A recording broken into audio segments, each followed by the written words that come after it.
और मैं आज आपको कह रहा हूं, अगर इस सरकार ने काले कानून वापस नहीं लिए और इसमें किसी किसान को परेशानी आई तो गेट, मंडी का गेट का सबसे पहले ही लात हम मारा, वो ताला तोड़ने का काम हम करेंगे। ऐसे नियम बना के परेशान किया जा रहा है।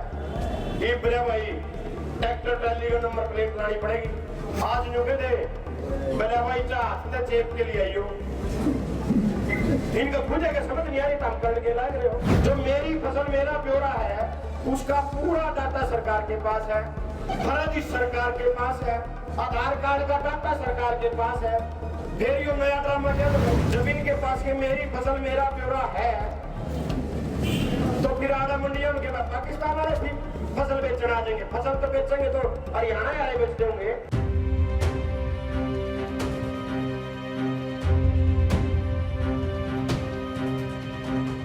हरियाणा में फसल खरीद को लेकर सरकार द्वारा अनाज मंडियों में बनाए गए नए नियमों के विरोध में कांग्रेस पार्टी भी सड़कों पर उतर आई है।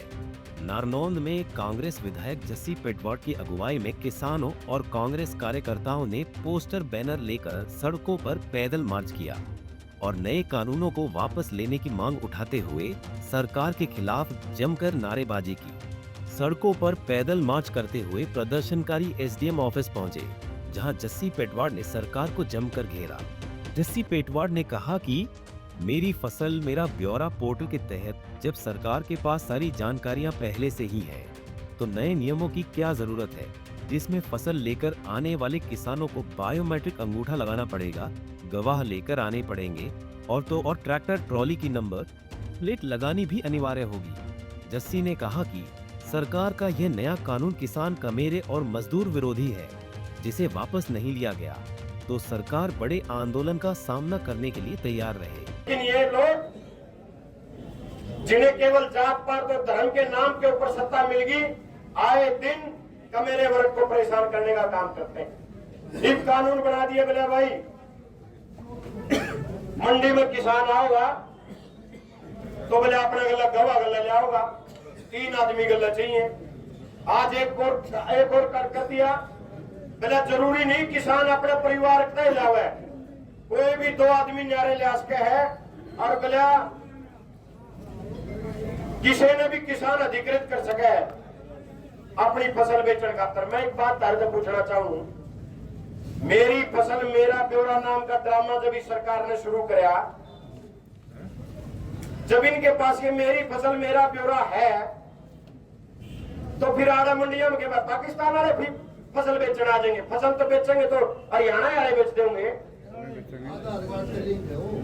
जो मेरी फसल मेरा ब्यौरा है उसका पूरा डाटा सरकार के पास है, फर्जी सरकार के पास है, आधार कार्ड का डाटा सरकार के पास है।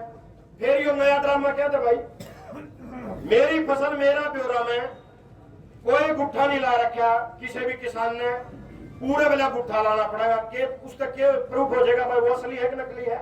नकली। लेकिन जो कमेरा वर्ग है, किसान हो, मजदूर और जो अपने हाथ से करके खाने वाले जो लोग हैं, उनको लगातार ऐसे नियम बना के परेशान किया जा रहा है। ये बोले भाई ट्रैक्टर ट्रैली का नंबर प्लेट लानी पड़ेगी। आज न्यू के दे बोले भाई चाहते चेक के लिए आइयो, इनका पूछे के समझ नहीं आ रही, काम करने के लायक रहे हो। मैं एक बात आपको कहना चाहता हूं और आज प्रशासन को भी एक बात कहना चाहता हूं और सरकार को एक बात के लिए चेतावनी देना चाहता हूं। जिस तरीके के कानून आप लेके आए हो, इन कानूनों से केवल अकेला किसान परेशान नहीं होगा, सड़कों पे कई किलोमीटर का जाम लगेगा।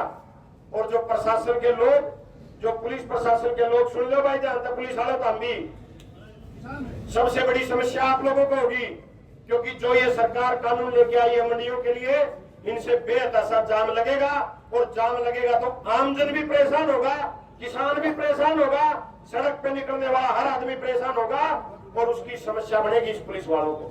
वहीं मीडिया से बातचीत के दौरान जस्सी पेटवाड ने बताया कि कांग्रेस विधायक दल की बैठक में इस काले कानून को लेकर चर्चा हुई और ये फैसला लिया गया कि जिस दिन से मंडियों में गेहूं की आवक शुरू हो जाएगी, उस दिन से सभी 90 हलकों में कांग्रेस के विधायक व चुनाव लड़ने वाले नेता मंडियों के गेट पर बैठेंगे। अगर किसानों को फसल बेचने में समस्या आई तो सबसे पहले मंडी के गेट को लात मैं मारूंगा और ताला तोड़ने का काम करूंगा। परसों विधायक दल की बैठक थी और हमारे नेता प्रतिपक्ष चौधरी भूपेंद्र सिंह हुड्डा जी के नेतृत्व में कांग्रेस पार्टी का ये फैसला हुआ है, अगर ये मंडियों के काले कानून वापस नहीं लिए गए सरकार के द्वारा, तो जिस दिन से गेहूं मंडी में आना शुरू हो जाएगा, सभी विधायक और जो चुनाव लड़े 90 की 90 सीटों पे, वो मंडियों के गेट पे बैठेंगे। और मैं आज आपको कह रहा हूं, अगर इस सरकार ने काले कानून वापस नहीं लिए और इसमें किसी किसान को परेशानी आई तो मंडी का गेट का सबसे पहले ही लात हम मारेंगे, वो ताला तोड़ने का काम हम करेंगे। सरकार को ये कानून वापस लेने पड़ेंगे, नहीं तो बहुत बड़ा जन आंदोलन किसान करेंगे। गेहूं की खरीद शुरू हो गई है तो मंडी पे फसल तो लगभग आप मान के चलो 10 अप्रैल के आसपास ही आनी शुरू होती है। और सरकार को हमने अभी 2-3 दिन का अल्टीमेटम भी दे रखा है। पार्टी ने सरकार को अल्टीमेटम दिया था 2 दिन पहले कि भी लगभग 5 से 7 दिन के अंदर इनको वापस लो काले कानूनों को, और उसी संदर्भ में हमने ज्ञापन सौंपा है। 2-4 दिन में जब फसलें आनी शुरू हो जाएंगी और इस तरीके की समस्याएं किसानों को आई, तो मैं तो खुद एक किसान हूँ, अपना ली ट्रली के बैठ के आड़ा मंडी के गेट पे बैठ जावांगे। जब भी किसी भी किसान सरकार को वापस लेने पड़ेंगे कानून, और अगर नहीं लिए तो किसानों के आगे खड़े होकर के कांग्रेस पार्टी लड़ाई लड़ने का काम करेगी। और हमने तो हरियाणा में पहला ज्ञापन आज इसलिए प्रशासन को सौंपा है कि सरकार को पहले ये चेतावनी दी है कि ये काले कानून वापस लो, नहीं तो किसान लामबंद होकर के किसान और मजदूर एक साथ इस सरकार की ईंट सेंट बजाने का काम करेंगे। तो कुल मिलाकर फसल खरीद को लेकर बनाए गए नए नियमों के विरोध में कांग्रेस पार्टी ने आंदोलन का मन बना लिया है, जिसके लिए आज नारनौंद में एसडीएम को ज्ञापन सौंपते हुए सरकार को चेतावनी दे दी गई है। जस्सी पेटवाड़ का कहना है कि गेहूं की फसल 10 अप्रैल से मंडियों में आनी शुरू हो जाएंगी। उससे पहले कांग्रेस के विधायक और नेता सभी 90 विधानसभाओं की मंडियों के गेट पर बैठेंगे, और यदि फसल खरीद में किसानों को कोई भी समस्या आई तो ताला तोड़ मंडी का गेट खोल दिया जाएगा। नारनौंद से हरकेश जांगड़ा, पंजाब केसरी टीवी। हमसे जुड़े रहने के लिए हमारे YouTube चैनल को सब्सक्राइब करें और नई वीडियो की नोटिफिकेशन के लिए बेल आइकॉन को दबाएं। अगर आप ये वीडियो Facebook पर देख रहे हैं तो लाइक जरूर करें और ज्यादा से ज्यादा शेयर करें। धन्यवाद।